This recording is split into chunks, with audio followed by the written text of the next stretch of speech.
Country delight buffalo milk ని మా family వాళ్ళకి ఎప్పటి నుండో వాడుతున్నాను. ఈ పాల ఫస్ట్ యూజ్ నుండి నాకు దీనిపైన చాలా నమ్మకం వచ్చింది. Choose Country Delight and live better. ఇటీవల శామ్యుయల్ కమలేషన్ అనే ఆర్మీ ఆఫీసర్ను తొలగించిన కేసు సుప్రీంకోర్టు దాకా వచ్చింది. ఆయన గుడిలో పూజల్లో పాల్గొన్నందుకు ఆయనను ఆర్మీ ఉద్యోగం నుంచి తొలగించింది. తర్వాత హైకోర్టు దాన్ని సమర్థించింది, సుప్రీంకోర్టు కూడా సమర్థించింది. దీనిపైన నేను మాట్లాడిన వీడియోలో ఆ కోర్టులో జరిగిన వాద ప్రతివాదాలు వివరాలు చెప్పాను. ఆ వీడియో దాదాపు 1,00,000 మంది పైన చూశాను నా ఛానల్లోనే. ఇది పెద్ద చర్చకు కూడా దారితీసింది. చాలామందికి అనేక అనుమానాలకు కూడా వ్యక్తం చేశారు.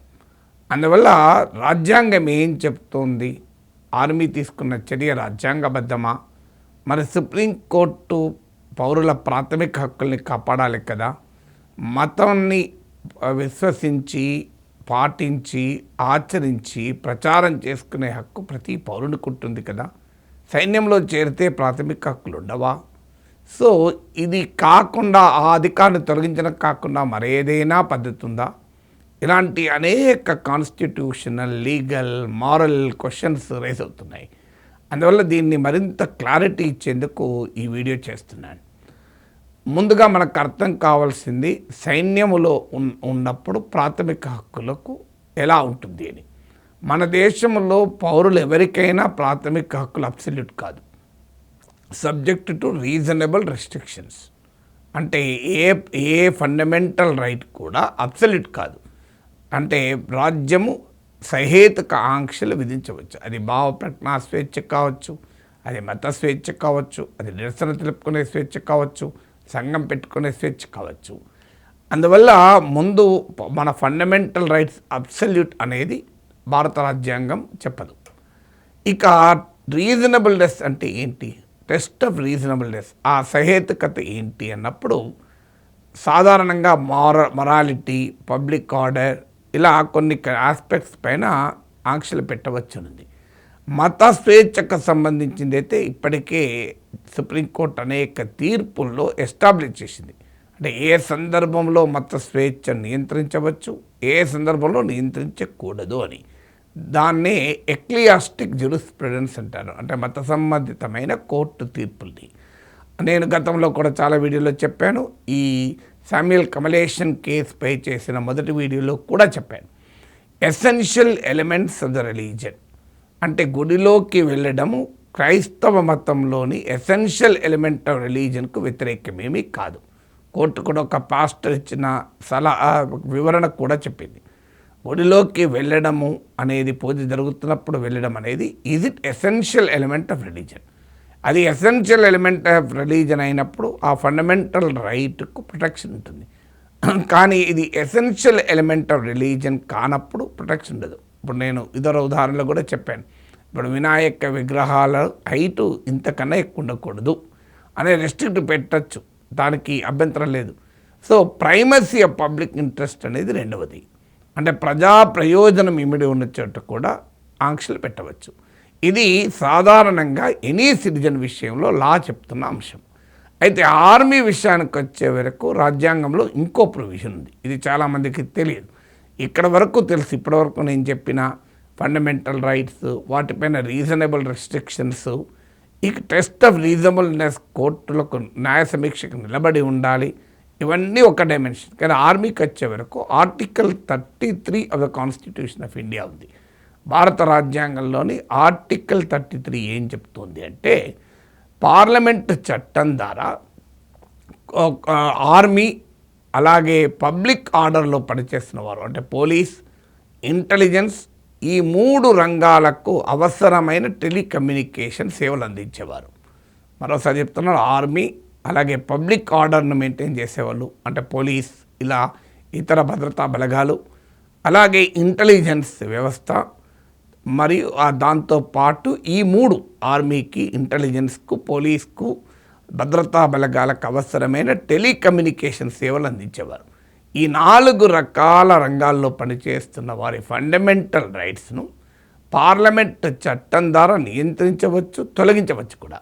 They can be restricted or even abrogated. ఇది ఒక ప్రత్యేక రాజ్యాంగ నిబంధన. సో రాజ్యాంగంలో ఎక్కడా కూడా ఫండమెంటల్ రైట్స్ను అబ్రగేట్ అంటే తొలగించడం అనేది అవకాశమే ఉండదు. రీజనబుల్ రెస్ట్రిక్షన్స్ పెట్టచ్చు, కానీ ఫండమెంటల్ రైట్స్ను ఎమర్జెన్సీ కాలంలో మాత్రమే సస్పెండ్ చేశారు. అది రాజ్యాంగానికి ప్రజాస్వామ్యానికి చీకటి రోజుగా భావిస్తాం. కానీ army, intelligence, security, public order, ఇలా అలాగే telecommunications related to these sectors, అందరికి కాదు. సో వీటి విషయంలో ఫండమెంటల్ రైట్స్ రిస్ట్రిక్ట్ చేయడమే కాదు, రిమూవ్ చేయొచ్చు కూడా. ఇది ఆర్టికల్ 33 పార్లమెంట్కి ఇస్తున్న ప్రత్యేక అధికారం. ఓన్లీ పార్లమెంట్కే ఉంటుంది, రాష్ట్ర అసెంబ్లీలకి ఈ అధికారం ఉండదు. అందువల్ల ఈ చట్టం, ఈ రాజ్యాంగ నిబంధనకు అనుగుణంగానే ఆర్మీ యాక్ట్ వచ్చింది. ఎందుకు ఇది పెట్టారు, దీని పర్పస్ ఏంటి? ఆర్మీ అయినా, పోలీస్ అయినా, ఇంటెలిజెన్స్ అయినా, ఇతర సెక్యూరిటీ ఎస్టాబ్లిష్మెంట్స్ అయినా వాటి పర్పస్ వేరు. అవి భద్రతకు సంబంధించింది కనుక వాళ్ళలో యూనిటీ ఉండాలి, ఒక బలమైన ఐక్యత ఉండాలి, డిసిప్లిన్ ఉండాలి, క్రమశిక్షణ ఉండాలి. అలాగే హయ్యర్ ఆఫీసర్ కమాండ్ ఇస్తే ఎలాంటి మీనమేషాలు లెక్క పెట్టకుండా దాన్ని ఫాలో కావాలి. ఇప్పుడు ఉదాహరణకు యుద్ధ భూమిలో ఉంటారు. సో హయ్యర్ ఆఫీసర్ ఒక పని చేయమంటాడు, కింది ఆఫీసర్ ఇలా చేయడం రైటా, ఇప్పుడు ఫైర్ చేయడం కరెక్టా అని ఆలోచించుకుంటూ కూర్చుంటే ఆర్మీ నష్టపోతుంది. అందువల్ల రైట్ ఆ రాంగ్ తర్వాత సంగతి, కమాండ్ ఫాలో కావడమే, ఇంకో మార్గం ఉండదు ఆర్మీలో. When the higher officer says you have to follow, that is the character of army. అలా ఉండడం వల్లనే ఆర్మీ ఇంత డిసిప్లిన్గా ఇంత అద్భుతమైన విజయాలు భారతదేశంలో సాధించగలిగింది. అందువల్ల ఆర్మీ డిసిప్లిన్ను, ఆర్మీ యూనిటీని నిలబెట్టడానికి ఆ రకమైన ప్రత్యేకమైన రాజ్యాంగ నిబంధన భారతదేశంలో ఉంది. సో అందువల్ల ఇక్కడ మత స్వేచ్ఛ ఉంది కదా శామ్యుయల్ కమలేషన్కు. మరి ఆయన మత విశ్వాసాలను నమ్మతే అధికారం లేదా, ఆర్మీలో ఉంటే ఫండమెంటల్ రైట్స్ ఉండవా అన్న వారికి ఈ ఆర్టికల్ 33 అర్థం చేస్తుంది. అయితే ఇక్కడ క్వశ్చన్ ఏంటి అంటే, ఆర్టికల్ 33 స్పష్టంగా చెప్తోంది ఫండమెంటల్ రైట్స్ని కూడా రిస్ట్రిక్ట్ చేయొచ్చు, ఈవెన్ రిమూవ్ కూడా చేయవచ్చు అని.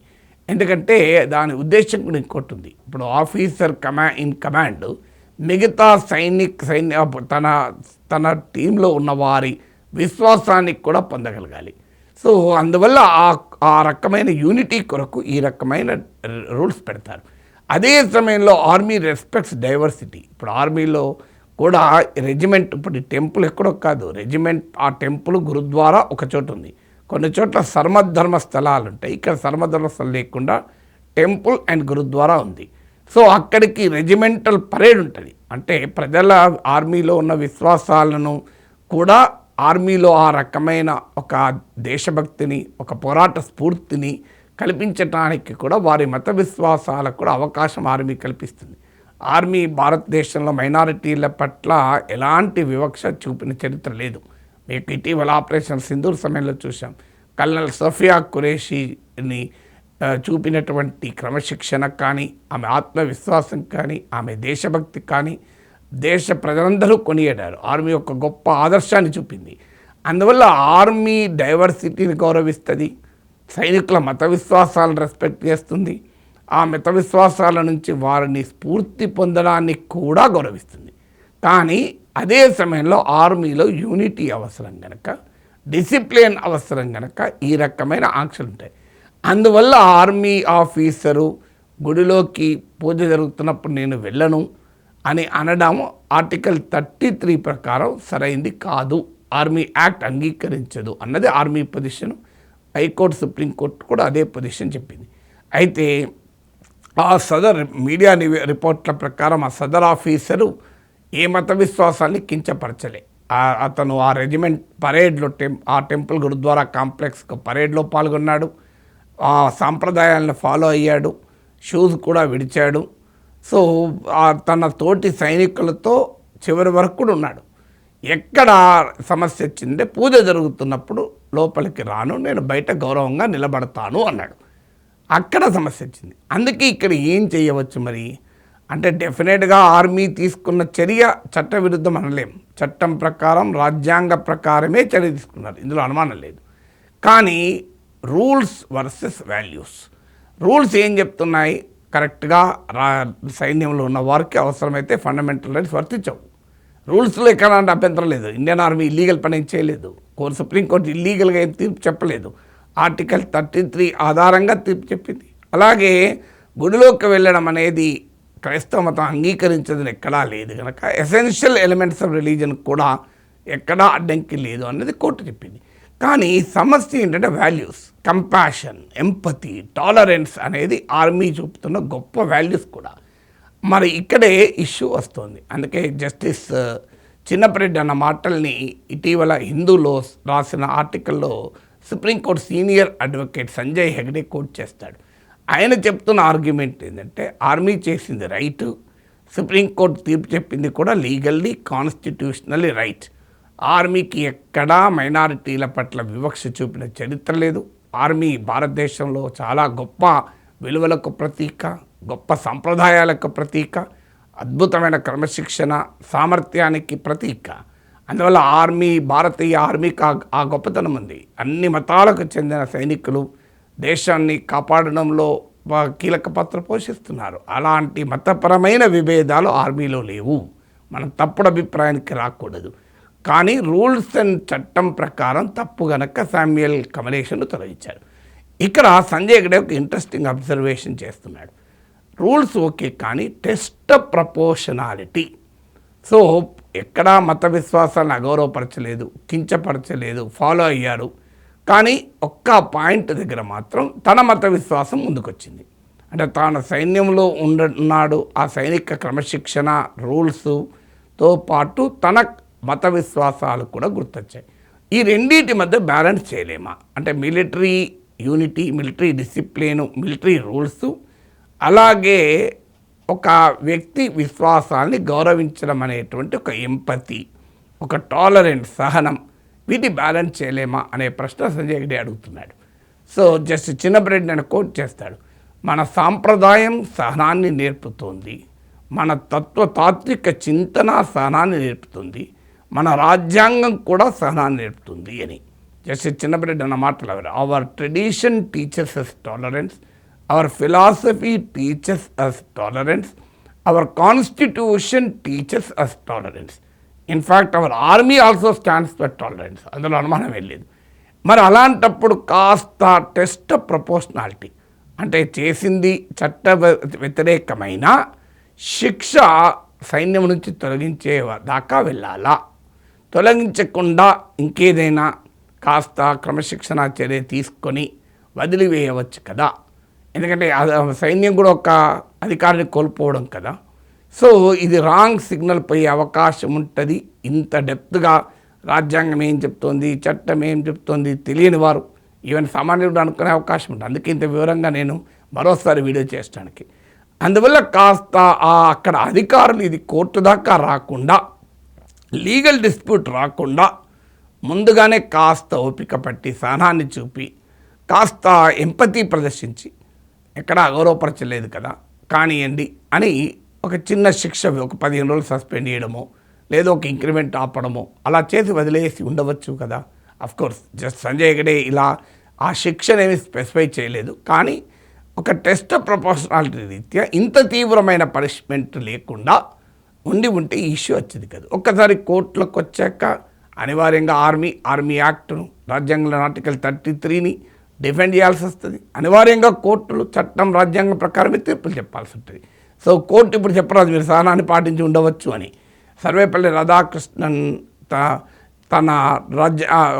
సర్వేపల్లి రాధాకృష్ణన్ ఇండియన్ ఫిలాసఫీలో కూడా భారతదేశ సంస్కృతి గురించి, ఈవెన్ హిందూ మతం గురించి కూడా చెప్తాడు. ఇట్ ఈజ్ అనేక విశ్వాసాల సమాహారం అని.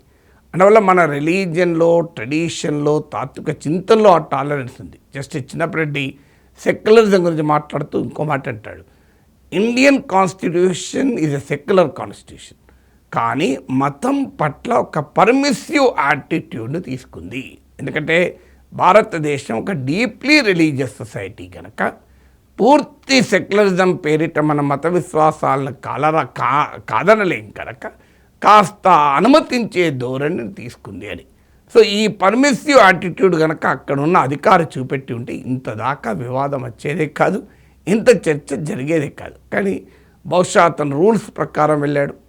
రూల్స్ మాత్రం ఖచ్చితంగా తప్పే శామ్యుయల్ కమలేషన్ చెప్పింది.